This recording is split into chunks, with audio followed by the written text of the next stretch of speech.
మకర సంక్రాంతి అంటే సూర్యుడు మకర రాశిలోకి ప్రవేశిస్తాడు.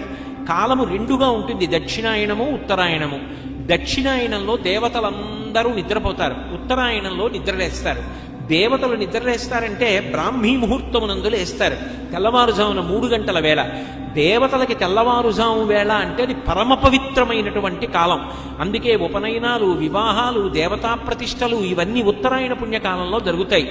ఆ ఉత్తరాయణ పుణ్యకాలంలోకి సూర్యుడు ప్రవేశించగానే మజ్జనం దానికి ప్రాధాన్యత. సాధారణంగా స్నానం చేసేటప్పుడు ఏం చేస్తాం? చెంబుతో నీళ్లు తీసి తల మీద పోసుకుంటాం. మజ్జనం అంటే మునక వేయుట, తల మునిగేటట్టుగా స్నానం చేస్తారు. జీవనదులలో కానీ పుష్కరిణులలో కానీ స్నానం చేస్తూ ఉంటారు. తల ముంచి స్నానం చేస్తారు, దాన్ని మజ్జనం అంటారు. స్నానం చేసి దేవతా సంబంధంగా, పితృదేవతా సంబంధంగా, జీవ సంబంధంగా అభ్యున్నతిని కల్పించే కాలం అది మకర సంక్రమణం. పుణ్యకార్యం చేయడం నేర్చుకో, దాని వలన పొందిన పుణ్యం నీ జీవుడితో వస్తుంది. మకర సంక్రమణ పుణ్యవేళ పరమపావనమైన కాలం. ఉత్తరాయణ పుణ్యకాలం దేవతలందరూ నిద్రలేచేటటువంటి సమయం.